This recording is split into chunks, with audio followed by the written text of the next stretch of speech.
ഇന്ന് പല സ്ത്രീകളും നേരിടുന്ന ഒരു പ്രശ്നമാണ് ക്രമം തെറ്റിവരുന്ന ആർത്തവം. നമസ്കാരം, ഞാൻ ഡോക്ടർ രുചിത, സീതാറാം ആയുർവേദയുടെ we care you wellness clinic പുറ്റേക്കരയിലെ കൺസൾട്ടന്റ് ഫിസിഷ്യനാണ്. ആർത്തവ ക്രമക്കേടുകൾ പല കാരണങ്ങൾ കൊണ്ട് ഉണ്ടാകാം.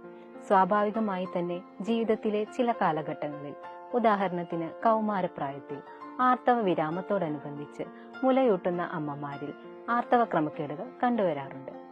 ഇതിനു പുറമെ ചില രോഗങ്ങളുടെ ലക്ഷണമായും ആർത്തവ ക്രമക്കേടുകൾ ഉണ്ടാകാം. PCOD, തൈറോയ്ഡ് ഹോർമോൺ വ്യതിയാനങ്ങൾ, ഗർഭാശയത്തിൽ ഉണ്ടാകുന്ന ഫൈബ്രോയിഡ്, എൻഡോമെട്രിയോസിസ്, ഇൻഫെക്ഷൻസ് തുടങ്ങിയ അവസ്ഥകളിലും അമിതമായി സ്ട്രെസ് അനുഭവിക്കുന്നവരിലും ആർത്തവം ക്രമം തെറ്റി വരാറുണ്ട്. ഇത്തരം അവസ്ഥകളിൽ വൈദ്യനിർദ്ദേശപ്രകാരം വേണ്ട പരിശോധനകൾ നടത്തി അതിന്റെ കാരണത്തെ കണ്ടെത്തുകയും അതിനനുസൃതമായ ചികിത്സ സ്വീകരിക്കുകയുമാണ് വേണ്ടത്. ആയുർവേദത്തിൽ ഇത്തരം അവസ്ഥകളിൽ സുകുമാരം കഷായം, സപ്തസാരം കഷായം, കുമാര്യാസവം മുതലായ ഔഷധങ്ങളും ഉദ്വർത്തനം, അഭ്യംഗം, അവഗാഹം, ഉത്തരവസ്തി തുടങ്ങിയ ക്രിയകളും അവസ്ഥാനുസാരേണ ഫലപ്രദമായി ഉപയോഗിക്കുന്നു. ഇവയോടൊപ്പം യോഗ, മെഡിറ്റേഷൻ മുതലായവ ശീലമാക്കുകയും ആരോഗ്യകരമായ ഒരു ബോഡി വെയ്റ്റ് മെയിൻറ്റെയിൻ ചെയ്യാനും പ്രത്യേകം ശ്രദ്ധിക്കുക.